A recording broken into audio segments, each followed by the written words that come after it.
إن الحمد لله نحمده ونستعينه ونستغفره ونعوذ بالله من شرور أنفسنا من يهده الله فلا مضل له ومن يضلل فلا هادي له وأشهد أن لا إله إلا الله وحده لا شريك له وأشهد أن محمدا عبده ورسوله أما بعد فإن خير الحديث كتاب الله وخير الهدي هدي محمد صلى الله عليه وسلم وشر الأمور محدثاتها وكل محدثة بدعة وكل بدعة ضلالة وكل ضلالة في النار. أعوذ بالله السميع العليم من الشيطان الرجيم من همزه ونفخه ونفثه.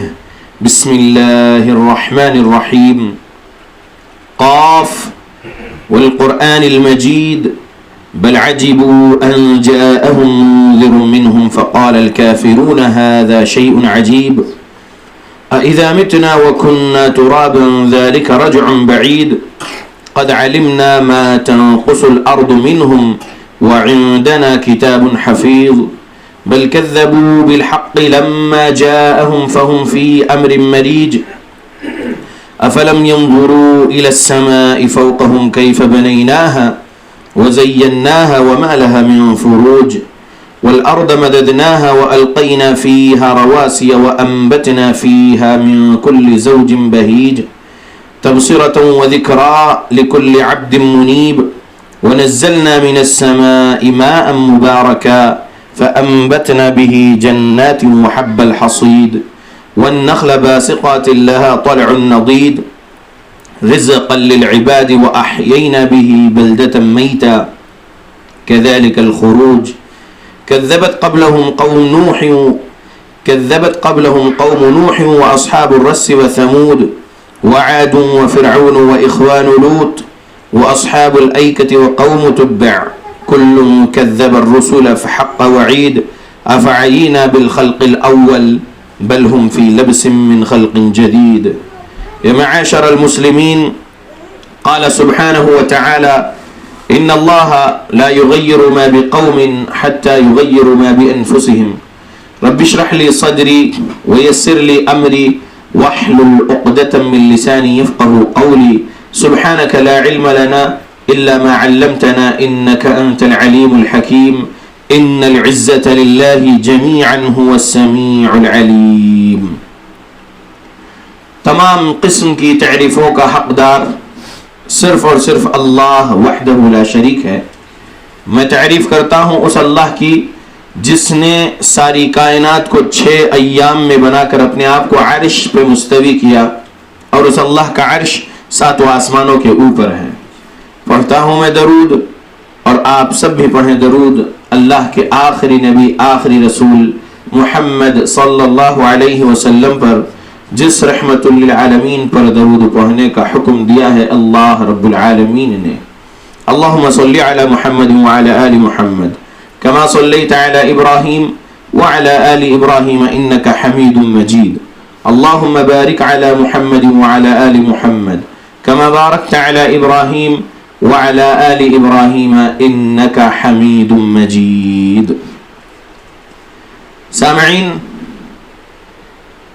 آج 24 دسمبر 2021 کو یہاں جامع مسجد عثمان بن عفان رضی اللہ عنہ میں ہمارے خطبہ جمعہ کا عنوان ہے جنت کا راستہ. اللہ کے بندو، یہ جو عنوان ہے اس کو بہت اچھے سے سمجھیے. جو دلائل سمجھانا چاہتا ہوں قرآن اور حدیث کی، اور یہ دلائل یاد رکھیے اور اپنے گھر والوں کو بھی بتائیے. یاد رکھیے کہ بہت سارے مسلمان ایسے ہیں جو مسلم والدین کو پیدا ہو گئے ہیں اس لیے مسلمان ہیں، اور پھر ان کے بڑوں نے جیسے بھی سیکھی نماز وہ پڑھ رہے تھے تو بچے بھی اپنے بڑوں کو دیکھ کر وہ نماز سیکھے اور ویسے ہی پڑھ رہے ہیں. بڑوں کو بچوں نے دیکھے روزہ رکھتے ہوئے کبھی چھوڑتے ہوئے، تو بچے بھی ویسے ہی روزہ کبھی رکھتے بھی ہیں کبھی چھوڑتے بھی، لیکن وہ لوگ دین کو جس انداز میں سمجھنا چاہیے ویسے نہیں سمجھے۔ تو یہاں پر میں جو آپ کے سامنے جو دلائل سناؤں گا وہ دلائل کو بہت غور سے سنو اور سمجھو اور سمجھانے کی کوشش کرو آگے۔ سورہ نساء سورہ نمبر 4 آیت نمبر 136 بہت غور سے سنیے۔ یا ایھا الذین آمنوا، اے وہ لوگوں جو ایمان لائے ہو۔ اللہ نے کہا ایمان والوں سے مخاطب ہے اللہ، اے وہ لوگوں جو ایمان لائے ہو، اے وہ لوگوں جو ایمان والے ہو۔ اب آگے اللہ کہتا ہے آمنوا باللہ ورسولہ والکتاب الذی نزل علی رسولہ والکتاب الذی انزل من قبل۔ ترجمہ غور سے سنیے، کس سے مخاطب ہے اللہ؟ یا ایھا الناس نہیں کہا اللہ نے، یہاں کہا اللہ نے یا ایھا الذین آمنوا، اے وہ لوگوں جو ایمان لائے ہو۔ کہتا ہے پھر آمنوا باللہ، ایمان لاؤ اللہ پر۔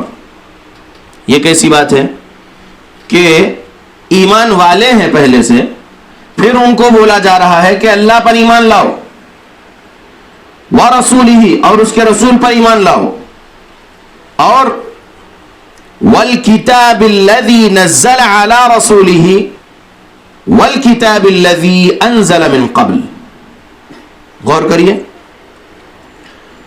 اور جو کتاب اس نے آخری نبی پر نازل کی ہے اور جو کتابیں اس سے پہلے نازل کی تھی سب پر ایمان لاؤ۔ محمد رسول اللہ صلی اللہ علیہ وسلم پر قرآن نازل ہوا اور ہم محمد رسول اللہ صلی اللہ علیہ وسلم کی امت ہے۔ محمد صلی اللہ علیہ وسلم سے پہلے جتنے انبیاء رسول آئے ہیں ان پر اللہ نے جو کچھ کتابیں صحیفے نازل کیا تھا اس پر بھی ایمان لانا ہے، اگرچہ کہ وہ کتابیں اس کی اصلی شکل میں باقی نہیں ہے دنیا میں، وہ کتابوں کو تبدیل کیے ہیں نبیوں کے گزر جانے کے بعد، ان کے فالوورز پھر ان کے فالوورز پھر ان کے فالوورز، اور گمراہ لوگوں نے بہت ساری خرافات اپنے طرف سے داخل کر کے بولے کہ یہ بھی اللہ کے طرف سے ہی ہے، ایسا بولے ہیں۔ مثال کے طور پہ توریت موسیٰ علیہ السلام پر، زبور داؤد علیہ السلام پر، انجیل عیسیٰ علیہ السلام پر، وہ جو کتابیں ہیں، اور ابراہیم علیہ السلام پر جو صحیفہ نازل کیا تھا، اور بھی جو انبیاء آئے ہیں ان کے ساتھ جو صحیفہ اللہ نے نازل کیا تھا وہ ان کی اصلی شکل میں آج نہیں ہے، لیکن ہم کو یہ بتایا گیا ہے کہ کتابیں نازل ہوئی تھی، تو ایمان رکھنا ہے کہ جی ہاں جو ہمارے نبی محمد صلی اللہ علیہ وسلم سے پہلے انبیاء آئے تھے وہ نبیوں پر بھی ایمان لانا ہے، اور وہ نبیوں رسولوں پر نازل کی ہوئی کتابوں پر بھی ایمان لانا ہے۔ یہ سبق ملا سورہ 4 آیت 136 سے۔ اب یہاں رک کر غور کریے، اللہ مخاطب ہے کس سے؟ ایمان والوں سے۔ یا ایھا الذین آمنوا، اے وہ لوگوں جو ایمان لائے ہو۔ کہتا ہے آگے آمنو، پھر ایمان لاؤ۔ پہلے سے ایمان والے ہیں ان کو مخاطب ہے، کیا مخاطب ہے؟ آمنو، ایمان لاؤ۔ کس پر؟ باللہ، اللہ پر، ورسولہ اور اس کے رسولوں پر، والکتاب الذی نزل علی رسولہ، یہ قرآن پر ایمان لاؤ، محمد صلی اللہ علیہ وسلم پر جو نازل ہوئی یہ کتاب، اور والکتاب الذی انزل من قبل، اور وہ کتابوں پر بھی ایمان لاؤ جو ان سے پہلے نبیوں پر نازل کیا تھا اللہ نے۔ ومن یکفر باللہ، اور جو کوئی بھی اللہ کے ساتھ کفر کرے گا، والملائکتہ، اور فرشتوں کے ساتھ کفر کرے گا، وکتبہ، اور اللہ کے کتابوں کے ساتھ کفر کرے گا، ورسلہ، اور اللہ کے رسولوں کے ساتھ کفر کرے گا، والیوم الآخر، اور قیامت کے دن پر یوم آخر کے بارے میں کفر کرے گا، فقد ضل ضلالا بعیدا، تو وہ شخص بہت دور کی گمراہی میں بھٹک گیا۔ یہ آیت اینڈ ہوئی یہاں پر۔ اب پھر کچھ سمجھانا چاہتا ہوں اسی آیت کے مطابق۔ ایمان والوں سے کہہ رہا ہے اللہ کہ ایمان لاؤ، تو ایمان والوں کو چاہیے کہ ہم اپنا جائزہ لیتے رہیں، کہیں ہم دنیاوی مصروفیات اور دنیاوی مشغولیات میں اتنا مصروف نہ ہو گئے ہوں کہ ہم اللہ رب العالمین کے احکام کو بھول رہے ہوں، محمد رسول اللہ صلی اللہ علیہ وسلم کے فرامین کو بھول رہے ہوں، قرآن میں جو ہم کو سکھایا گیا ہے زندگی گزارنے کے لیے قرآن کو بھول رہے ہوں اور زندگی دنیاوی لوگوں کے مطابق گزار رہے ہو، تو ہمیں دیکھنا چاہیے، غور و فکر کرنا چاہیے، کیونکہ ایمان لائے ہوئے لوگوں سے پھر کہا جا رہا ہے آمینو باللہ، ایمان لاؤ اللہ پر اور اس کے رسول پر اور اس کی کتابوں پر۔ تو اللہ کے بندو، یہاں پر جنت کا راستہ جو عنوان ہے، وہ عنوان کو میں اس آیت سے اس لیے شروع کرا کہ ہر انسان اس زمین پر یہ جانتا ہے اچھے سے کہ وہ مرنے والا ہے، ایک دن وہ ایک دن مرنے والا ہے۔ کرسچینز بھی جانتے ہیں، جیوز بھی جانتے ہیں، بدھسٹ بھی جانتے ہیں، سکھس بھی جانتے ہیں، ہندوز بھی جانتے ہیں، ہم مسلمان بھی جانتے ہیں کہ ہم مرنے والے ایک دن، کوئی ہمیشہ کی زندگی نہیں رہنے والا ہے اس دنیا میں، مرنا ایک دن لازم ہے۔ تو مرنے کے بعد دو منزلیں ہیں، نرک اور سورگ۔ نان مسلمز کے پاس یہ کانسیپٹ ہے، ہیل اور ہیون، اور ہم بھی یہ بات پر ایمان رکھتے ہیں کہ مرنے کے بعد دو منزل ہے، ایک جنت ہے، ایک جہنم ہے۔ اچھے عقیدے، اچھے اعمال، اچھے معاملات کے ساتھ زندگی گزاریں گے تو جنت ملے گی موت کے بعد کی زندگی میں۔ اور وہ اچھے عقیدے، اچھے اعمال، اچھے معاملات کہاں سیکھنے کو ملے گا؟ قرآن سے اور حدیث سے۔ برے عقیدے، برے اعمال، برے معاملات میں زندگی گزاریں گے تو اس کا حشر جہنم۔ یہ سب کو معلوم ہے، یہ بات بہت گنے چنے لوگ ہوں گے جس کو اس بارے میں علم نہ ہو، لیکن اکثریت کو یہ بات معلوم ہے کہ اچھے بنے رہیں گے اس دنیا میں تو موت کے بعد اس کو سورگ ملے گی، جنت ملے گی، ہیون ملے گی، اس کو معلوم ہے۔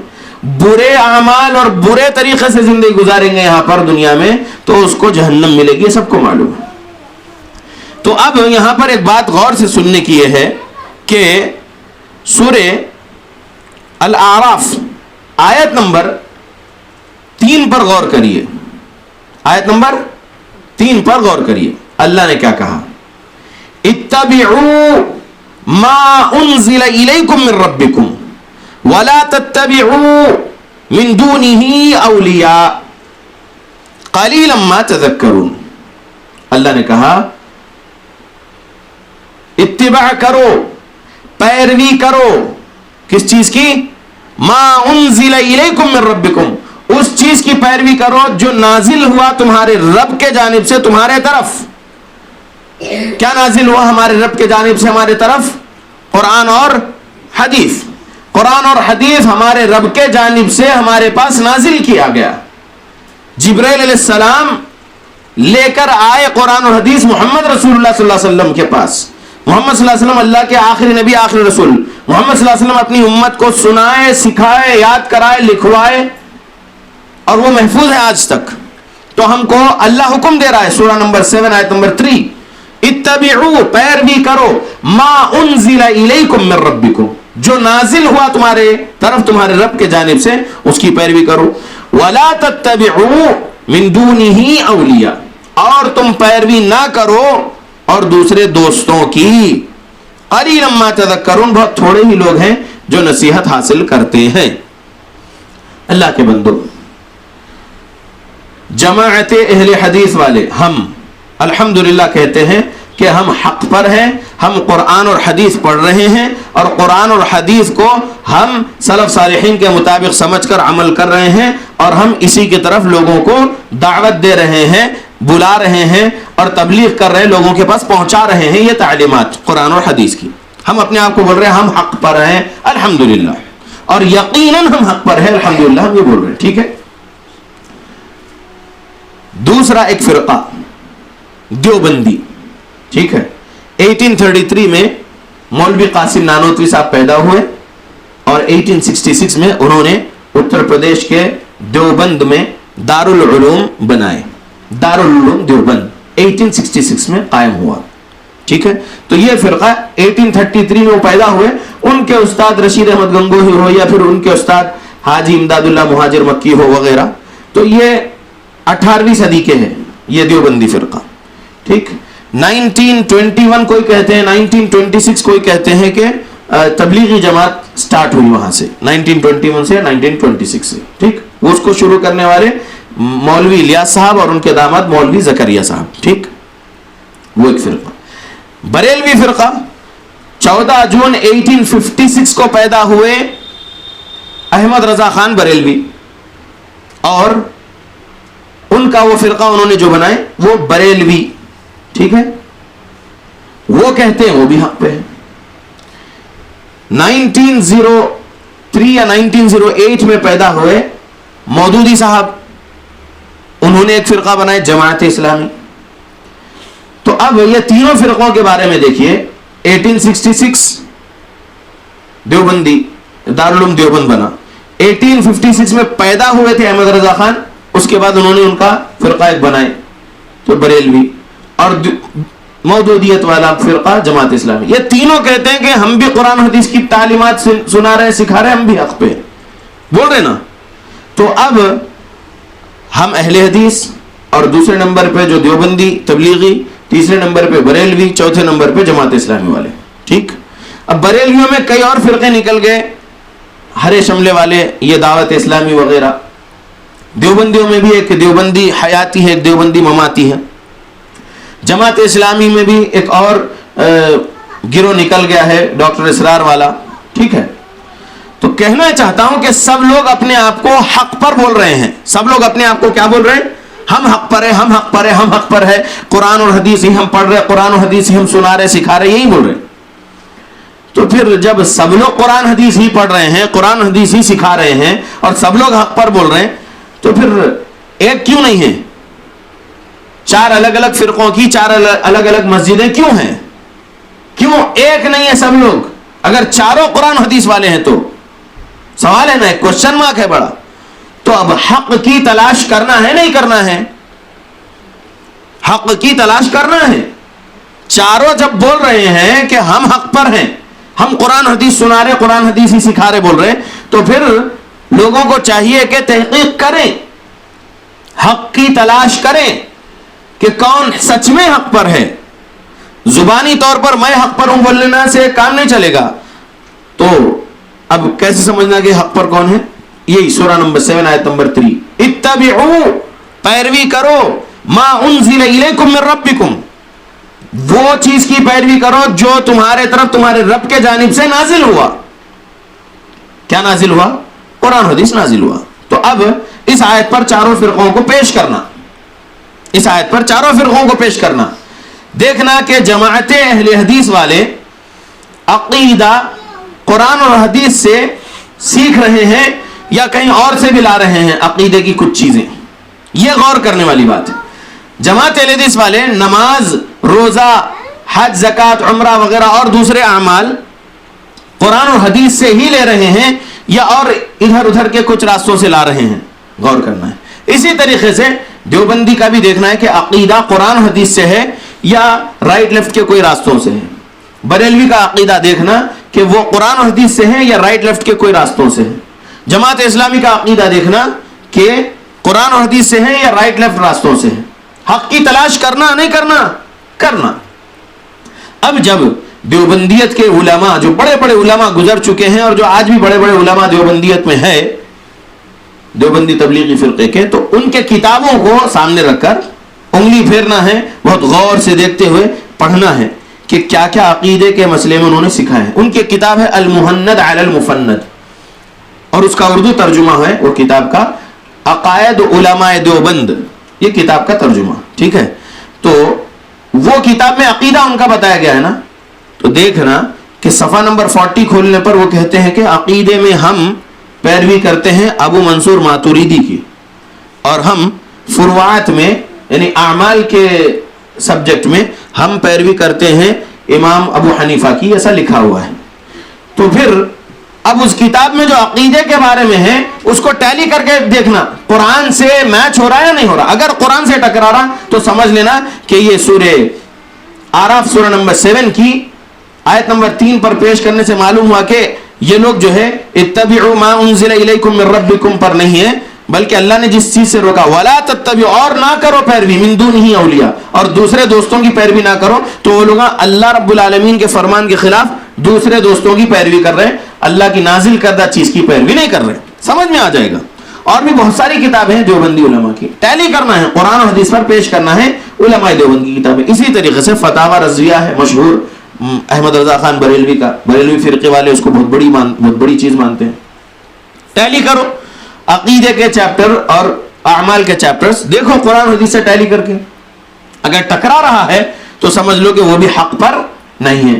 اسی طریقے سے مودودی صاحب کی جو تفسیر ہے تفہیم القرآن، اس کے اندر کئی ایسے چیزیں ہیں جو صحیح تفسیر، جو روایت کردہ تفسیر ہے، صحابی نے روایت کرے تفسیر، تابعی نے روایت کرے تفسیر، تابع تابعین نے، فرسٹ 3 جنریشنز کے مسلمز نے جو سمجھے قرآن کی تفسیر کو، اس تفسیر سے ٹکرانے والی تفسیر مودودی صاحب کی کئی ایسی آیتوں کی تفسیر آپ کو مل جائے گی جو صحابہ کی تفسیر سے ٹکرا رہی ہے. اور ان کی کتاب خلافت و ملوکیت، اس کے اندر کتنے زہریلے باتیں ہیں صحابہ کے بارے میں. وہ سب چیزیں جب صحیح احادیث پر پیش کر کے دیکھ رہے ہیں تو سمجھ میں آ رہا کہ نہیں بھائی یہ تو گمراہی ہے. دیکھو ٹیلی کر رہے ہیں نا ہم. اگر وہ کچھ لکھے ہیں اور وہ بہت بڑے نام والے تھے، اس جماعت کے لوگوں کے لیے بہت بڑا مقام والے تھے، تو ٹھیک ہے، ان کا مقام و مرتبے کو سمجھتے ہوئے ذرا ان کی کتاب تو ٹیلی کر کے دیکھیں گے قرآن و حدیث سے. ٹیلی کرنے پہ سمجھ میں آ رہا کہ بھائی یہ تو ٹکرا رہا ہے قرآن و حدیث سے. جب قرآن و حدیث سے ٹکرا رہا ہے تو پھر حق پر کون ہوا؟ حق پر وہی ہوا جو قرآن و حدیث سے نہیں ٹکرا رہا. حق پر وہی ہوا جو قرآن و حدیث سے نہیں ٹکرا رہا ہے. الحمدللہ. تو چھوڑ دو گمراہ فرقوں کو، آ جاؤ اس جماعت میں جو عقیدے میں، اعمال میں، معاملات میں قرآن کی دلیل، حدیث رسول کی دلیل، آثار صحابہ، آثار سلف صالحین کی دلائل پیش کر کے بتا رہے الحمدللہ. اور یہ ہر قسم کی تقلید سے پاک تعلیمات ہے. تو آ جاؤ اس جماعت میں داخل ہو جاؤ جو صرف قرآن و حدیث کی تعلیمات عام کر رہی ہے. اور قرآن و حدیث سے ہی اجماع ثابت ہے، قرآن اور حدیث سے ہی اجتہاد بھی ثابت ہے.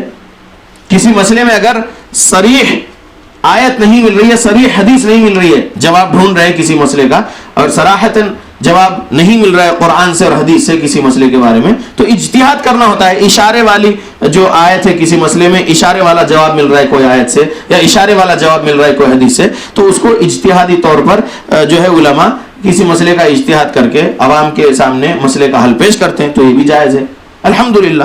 تو ہم کیا کہتے ہیں کہ ہر قسم کے گمراہی سے نکل کے بندہ پہلے تلاش حق میں آنا ہے، حق کی تلاش میں اترنا ہے کہ کون حق پہ، تھوڑا میں سٹڈی تو کروں، آخر دیکھوں تو صحیح کہ کون ہے. جب بندہ تحقیق کرنے کے لیے اترے گا حق کی تلاش میں تو انشاءاللہ وہ آ کر یہاں پر رک جائے گا قرآن حدیث کی تعلیمات کے پاس، جماعت حقہ، جماعت اہل حدیث کے پاس. یہی حقانیت کی باتیں ہیں. آگے بات دوسرے خطبے میں آئے گی. اللہ سے دعا کرتا ہوں اللہ ہم مسلمانوں کو قرآن و حدیث پڑھنے کی توفیق دے، قرآن و حدیث کو سلف صالحین کے مطابق سمجھ کر عمل کرنے کی توفیق دے. آمین.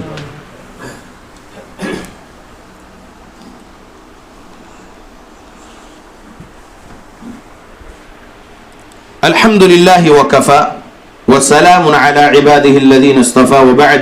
اللهم صل وسلم على نبينا محمد. عنوان ہے میرا جنت کا راستہ. حدیث سنا رہا ہوں 4142 مسند احمد، 4142 مسند احمد. عن عبد الله بن مسعود رضي الله عنه قال خط لنا رسول الله صلى الله عليه وسلم خطا ثم قال هذا سبيل الله، ثم خط خطوطا عن يمينه وعن شماله ثم قال هذه سبل، قال يزيد متفرقة على كل سبيل منها شيطان يدعو إليه، ثم قرأ وأن هذا صراطي مستقيما فاتبعوه ولا تتبعوا السبل فتفرق بكم عن سبيله. یہ حدیث کا ترجمہ بہت غور سے سنیے، کیا بہترین سبق اس میں پیارے نبی نے دیے ہیں. عبداللہ بن مسعود رضی اللہ عنہ کہتے ہیں کہ رسول اللہ صلی اللہ علیہ وسلم نے ہمارے لیے ایک خط کھینچا، یعنی ایک لکیر کھینچے، اور ساتھ ہی فرمایا یہ اللہ تعالیٰ کا راستہ ہے. میرا عنوان ہے جنت کا راستہ. تو میں بتا رہا ہوں اس حدیث سے کہ نبی نے کہا، ایک لمبی لائن سٹریٹ کھینچنے کے بعد کہا کہ یہ ھذا سبیل اللہ، یہ اللہ کا راستہ ہے. پھر اس کے رائٹ میں اور لیفٹ میں اللہ کے نبی نے کچھ اور لکیر کھینچے. پھر فرمائے یہ جدا جدا راستے ہیں، ان میں سے ہر راستے پر شیطان ہے جو اپنی طرف بلاتا ہے. پھر پیارے رسول محمد صلی اللہ علیہ وسلم نے یہ آیت کی تلاوت کی ہے، وَأَنَّ هَذَا صِرَاطِي مُسْتَقِيمًا فَاتَّبِعُوهُ وَلَا تَتَّبِعُوا السُّبُلَ فَتَفَرَّقَ بِكُمْ عَنْ سَبِيلِهِ. اور یہ کہ بے شک یہی میرا راستہ ہے، یہ سیدھا، یہ میرا راستہ ہے، اس پر چلو اور دوسرے راستوں پر نہ چلو کہ وہ تمہیں اس کے راستے سے جدا کر دیں گے. یعنی رسول اللہ صلی اللہ علیہ وسلم کا یہ جو راستہ ہے یہ سبیل اللہ ہے، یہ اللہ کا راستہ ہے. اللہ کے راستے پر رسول اللہ صلی اللہ علیہ وسلم چل رہے ہیں. اللہ کے نبی نے کہا یہ سیدھے راستے پر چلو اور دائیں بائیں کے راستے پر نہ چلو، رائٹ لیفٹ کے راستوں پر نہ چلو. اگر تم رائٹ لیفٹ کے راستوں پر چلیں گے تو وہ تمہیں سیدھے راستے سے گمراہ کر دیں گے. ایک اور حدیث 2859 ترمذی، ایک حدیث سن لیے اور اس کو اور اچھے سے سمجھنے کے لیے 2859 نمبر کی حدیث ترمذی کی. رسول اللہ صلی اللہ علیہ وسلم نے فرمایا اللہ تعالیٰ نے صراط مستقیم کی مثال دی ہے. کس نے مثال دیا ہے؟ اللہ نے مثال دیا ہے صراط مستقیم کی. اس صراط مستقیم کے دونوں جانب، صراط مستقیم کے دونوں طرف دو دیواریں ہیں، دونوں جانب دو دیواریں ہیں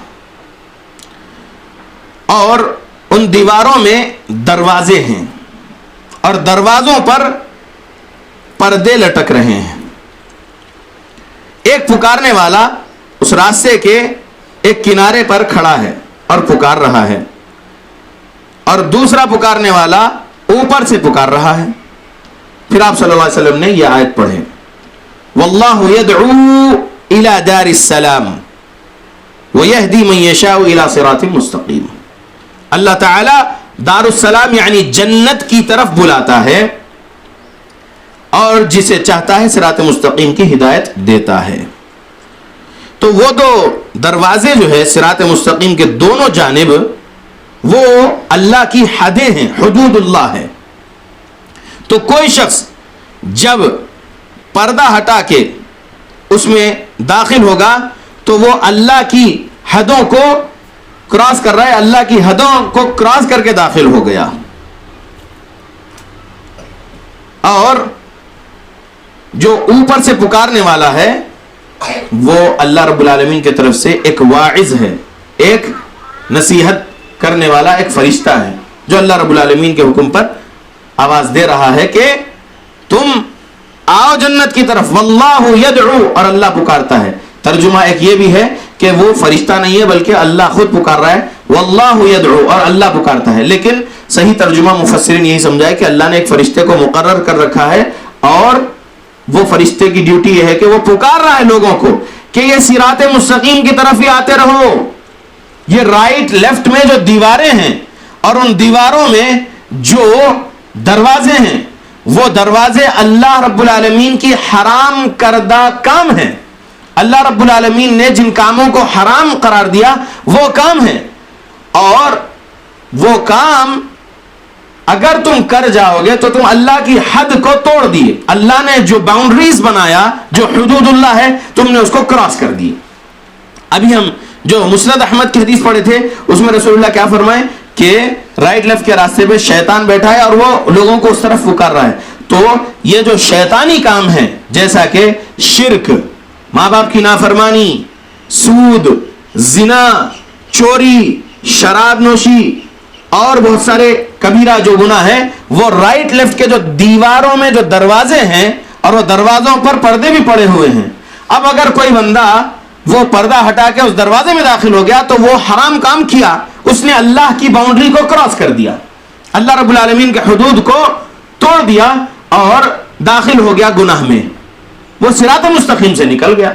تو ہم کو نہ شرک والے دروازے میں داخل ہونا ہے، نہ ہی ماں باپ کی نافرمانی والے دروازے میں داخل ہونا ہے، نہ ہی زنا کے دروازے میں داخل ہونا ہے، نہ ہی شراب والے دروازے میں داخل ہونا ہے، نہ ہی سود والے دروازے میں داخل ہونا ہے، نہ ہی اور کوئی کبیرہ گناہ والے دروازے میں داخل ہونا ہے. جی نہیں، ہم کو اسٹریٹ جو راستہ ہے صراط مستقیم جو ہے اسی پر لگے رہنا ہے. یہ حدیث 2859 سنن ترمذی سے ہم کو یہ سبق ملا کہ جو بندہ وہ دروازہ پر پڑا ہوا پردے کو ہٹا کے اس میں داخل ہو گیا تو وہ اللہ کی حد میں داخل ہو گیا, اور اگر وہ دروازہ کے پردے کو نہیں ہٹایا تو وہ داخل نہیں ہو سکتا. اس میں پردہ نہیں ہٹایا, داخل نہیں ہوا, وہ صراط مستقیم پر لگا ہے. اور اللہ کی طرف سے ایک پکارنے والا, ایک نصیحت کرنے والا جو ہے وہ پکار رہا ہے. مفسرین نے یہ بھی سمجھایا ہے, شارحین نے اس حدیث کے بارے میں, کہ ہماری جو روح ہے وہ ہم کو آگاہ کر رہی ہے کہ تو اس گناہ سے بچ, اور ہمارے اندر جو جن شیطان ہے, قرینہ من الجن, ہر انسان کے اندر جو قرین ہے, جو وسوسہ ڈالنے والا, وہ ہم کو اس گناہ والے دروازے میں داخل ہونے کی دعوت دے رہا ہے. اور ہماری روح ہم کو اللہ رب العالمین کی جنت کے طرف لے جانے کے لیے صراط مستقیم سے مت ہٹ, رائٹ لیفٹ کے دروازوں میں مت داخل ہو, رائٹ لیفٹ کے راستے پہ مت جا, یہ ہماری روح ہم کو بولتے رہتی ہے. سمجھ رہے؟ تو ہم یہ سمجھنا کہ ہم جنت کا راستہ تلاش کرنا, اور جنت کا راستہ قرآن و حدیث سے ہی ملے گا. قرآن حدیث سے ہٹ کر ہم جنت کا راستہ نہیں پا سکتے, یہ بات ذہن میں رکھیے. اللہ کے بندو, یہ آیت کے بعد میں آپ کے سامنے سورہ یوسف کی آیت نمبر 108 پڑھنا چاہوں گا. میں ابھی آپ کے سامنے یہ جو حدیث سنایا, اور اس حدیث کے اندر وَأَنَّ هَذَا صِرَاطِي مُسْتَقِيمًا فَاتَّبِعُوهُ وَلَا تَتَّبِعُوا السُّبُلَ فَتَفَرَّقَ بِكُمْ عَنْ سَبِيلِهِ ذَلِكُمْ وَصَّاكُمْ بِهِ لَعَلَّكُمْ تَتَّقُونَ. یہ جو آیت میں نے تلاوت کیا یہ سورہ انعام کی آیت نمبر 153 ہے. اس کا ترجمہ سن لیجئے, اس کے بعد ہم سورہ یوسف آیت نمبر 108 پڑھتے ہیں. غور سے سنیے ترجمہ یہ سورہ انعام کی آیت 153 کا, جو پیارے نبی نے حدیث بیان کر کے یہ آیت سنائے. کیا ہے ترجمہ؟ اور یہ کہ بے شک یہی میرا راستہ ہے سیدھا, بس تم اس پر چلو اور دوسرے راستوں پر نہ چلو کہ وہ دوسرے راستے تمہیں اس صراط مستقیم سے ہٹا دیں گے. اور یہ اللہ رب العالمین کا تاکیدی حکم ہے. ذالکم وصاکم بہ, اللہ کا تاکیدی حکم ہے. لعلکم تتقون, تاکہ تم تقوی والے بن جاؤ, تاکہ تم متقی بن جاؤ, پرہیزگار بن جاؤ, گناہوں سے بچنے والے بن جاؤ. تاکید کر رہا ہے اللہ ہم کو کہ ہم صراط مستقیم سے رائٹ لیفٹ نہیں جانا. اللہ کے بندو, سورہ یوسف آیت نمبر 108 غور سے سنیے. قل هذه سبیلی ادعو الى اللہ على بصیرة انا ومن اتبعنی وسبحان اللہ وما انا من المشرکین. غور کریے, کہہ دیجئے اے نبی صلی اللہ علیہ وسلم, کہہ دیجئے یہی میرا راستہ ہے. قل هذه سبیلی, یہی میرا راستہ ہے. ادعو الی اللہ, میں اللہ کی طرف بلاتا ہوں. علی بصیرت, پوری بصیرت کے ساتھ, یعنی پورے علمی وثوق کے ساتھ, قرآن و حدیث کے علم کے ساتھ بلا رہا ہوں. انا, میں, وَمَنِ اتَّبَعَنِي, میں بھی بصیرت کے ساتھ بلا رہا ہوں اللہ کے طرف, اور جو میری پیروی کرنے والے ہیں, جو میری اتباع کرنے والے ہیں, وہ بھی بصیرت کے ساتھ بلا رہے ہیں اللہ کی طرف.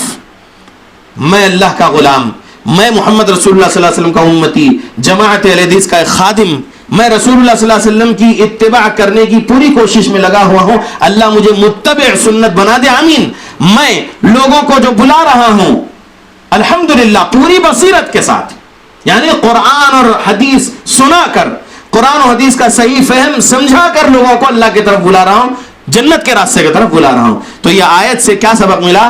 انا ومن اتبعنی, نبی بھی بلائے ہیں اور نبی کی پیروی کرنے والے بھی پوری بصیرت کے ساتھ اللہ کی طرف بلا رہے, جنت کے راستے کی طرف بلا رہے. پوری بصیرت یعنی علی بصیرت, یعنی بصیرت یعنی دلائل صحیح جو ہے قرآن اور حدیث کے, عقیدے کے مسئلے میں, اعمال کے مسئلے میں, معاملات کے مسئلے میں, دیکھ لو ہر مسائل میں ہم بصیرت کے ساتھ بلا رہے ہیں, دلائل صحیح سنا کر بلا رہے ہیں. ہم خرافاتی کہانیاں سنا کر نہیں بلا رہے لوگوں کو مسجدوں کی طرف, جنت کے راستے کی طرف, بلکہ ہم قرآن اور حدیث سنا کر لوگوں کو مسجد کی طرف اور جنت کے راستے کی طرف بلا رہے. الحمدللہ. وسبحان اللہ, اور اللہ پاک ہے. وما انا من المشرکین, اور میں مشرکوں میں سے نہیں ہوں. یہ کہنے کو کہا اللہ نے, قل, کہیے, تو میں کہہ رہا ہوں. میرے نبی بول کر گئے نا, اب نبی آنے والے نہیں, نبی کے امتیوں کو یہ بولتے رہنا ہے. سبحان اللہ, اللہ پاک ہے ہر قسم کے عیب سے.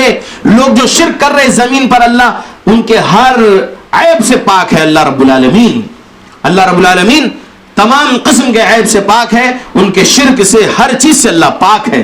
اور میں مشرکوں میں سے نہیں ہوں. یہ بولے اللہ رب العالمین. بولنا ہے اب ہم سب کو 5 وقت کا نمازی پابندی سے بننا ہے. نماز صرف جمعہ کے لیے مسجد بھر رہے ہیں, اس کے بعد جو ہے ہم 5 وقت کی نمازیں جو ڈیلی فرض ہے اس کو چھوڑ رہے ہیں, ایسا نہیں ہونا چاہیے. نماز کا چھوڑنا شرک ہے, نماز کا چھوڑنا کفر ہے.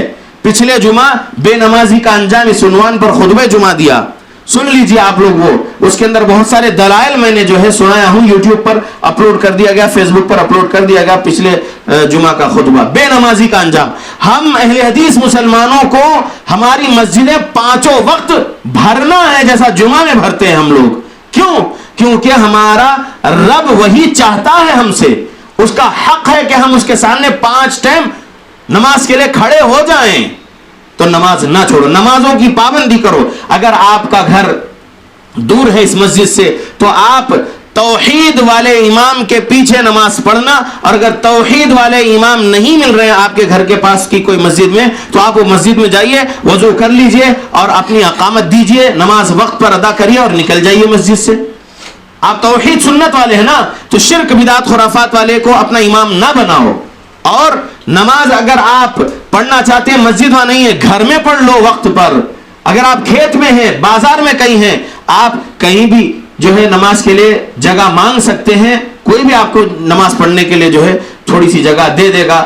جنریٹر روم میں اگر آپ کو نماز پڑھنے کا موقع مل رہا, وضو کرو اور پانی نہیں ہے تو تیمم کر لو, نماز پڑھ لو, وقت پر نماز ادا کرو. جہاں ہو آپ نماز کا وقت ضائع مت کرو, نماز کے وقت پر نماز کو ادا کر دو. اللہ کے بندو, نمازوں کی پابندی کرو اور پھر قرآن و حدیث کو پڑھنے کی کوشش کرو. قرآن و حدیث کو صالحین کے فہم کے مطابق سمجھنے کی کوشش کرو. علماء حق سے سوالات کر کے علم حاصل کرتے رہو, اور اس کی تبلیغ کی ذمہ داری اپنے کندھوں پر اٹھا لو, کیونکہ یہاں پر یہی سکھایا گیا ہے, قل کہہ دیجئے, ہذہ سبیلی, یہ میرا راستہ ہے, ادعو الی اللہ, میں اللہ کی طرف بلاتا ہوں, علی بصیرۃ, پورے صحیح دلائل کے ساتھ قرآن و حدیث کے, انا ومن اتبعنی, میں اور میری پیروی کرنے والے یہی طریقے سے بلا رہے ہیں. تو میں سے مراد یہاں پر رسول اللہ ہے, اور ومن اتبعنی سے مراد آپ کی اتباع کرنے والے ہیں. تو ہم آپ صلی اللہ علیہ وسلم کی اتباع میں قرآن و حدیث کے دلائل لوگوں میں عام کرنے والے بنے رہیں گے, تو ہمارے لیے جنت ملنے میں آسانی ہوگی, جنت ملنے میں آسانی ہوگی. اور اگر آپ یہ سمجھیں گے کہ بس میں توحید کے عقیدے والا بن گیا ہوں, شرک بدعت خرافات سے بچ گیا ہوں, تو توحید کی وجہ سے جنت مل جائے گی, تو یاد رکھیے توحید کی وجہ سے جنت تو ملنے والی ہے.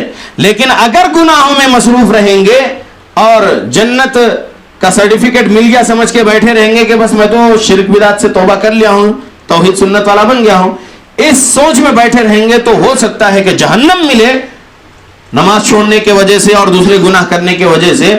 پھر سزا پانے کے بعد, سزا کاٹ لینے کے بعد, جہنم کی آگ سے نکالے جانے کے بعد جنت ملے گی, صحیح بخاری حدیث نمبر 22 کے مطابق. لہذا ہم کو جہنم کے بعد جنت نہیں لینا ہے اللہ سے, موت کے وقت سے جنت کی خوشخبری حاصل کرنے کے لیے, عذاب قبر سے بچنے کے لیے پابندی کریے نمازوں کی, اور پابندی سے مساجد میں علماء سے عقیدہ سیکھیے. توحید و سنت کا عقیدہ سیکھنا بہت ضروری, توحید و سنت کے اعمال سیکھنا بہت ضروری, توحید و سنت کے معاملات سیکھنا بہت ضروری. قرآن و حدیث ہم کو توحید و سنت سے سب کچھ سکھاتا ہے الحمدللہ.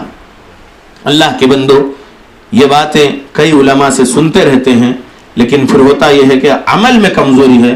ایسا نہ ہونے پائے, عمل کی پابندی کرتے رہیے, اللہ رب العالمین کا فضل و کرم ہو جائے گا. خطبہ اینڈ کرنے کے وقت میں یہی سوچا تھا کہ اس آیت کو سنا کر اپنا خطبہ اینڈ کروں گا, تو آپ اچھے سے اس آیت کو یاد رکھ لیجئے. سورہ نساء سورہ نمبر 4 آیت نمبر 115 ہے. سورہ نساء سورہ نمبر 4 آیت نمبر 115 ہے. وَمَن يُشَاقِقِ الرَّسُولَ مِن بَعْدِ مَا تَبَيَّنَ لَهُ الْهُدَى وَيَتَّبِعْ غَيْرَ سَبِيلِ الْمُؤْمِنِينَ نُوَلِّهِ مَا تَوَلَّى وَنُصْلِهِ جَهَنَّمَ وَسَاءَتْ مَصِيرًا. یہ جنت کے راستے کے لیے یہ ایک آیت بہت بڑی دلیل ہے. کیا ہے ترجمہ اس کا؟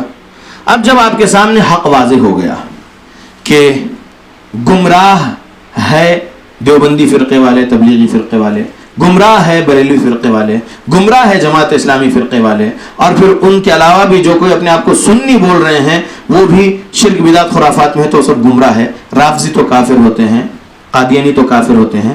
تو وہ گمراہوں کے بارے میں جب جان گئے ہیں اور اب یہ سمجھ گئے ہیں کہ قرآن و حدیث کے صحیح دلائل والے صرف جماعت اہل حدیث والے ہیں، اب جب یہ چیز واضح ہو گئی ہے تو پھر اب یہ آیت سمجھ لو، سورہ 4 آیت 115، وَمَن يُشَاقِقِ الرَّسُولَ مِن بَعْدِ مَا تَبَيَّنَ لَهُ الْهُدَى، ہدایت کے واضح ہو جانے کے بعد جو کوئی بھی رسول کی مخالفت کرے گا، ہدایت کے واضح ہو جانے کے بعد جو کوئی بھی رسول کی مخالفت کرے گا، وَيَتَّبِعْ اور پیروی کرے گا، غَيْرَ سَبِيلِ الْمُؤْمِنِينَ مومنوں کے راستے سے ہٹ کے کوئی اور راستے کی پیروی کرے گا.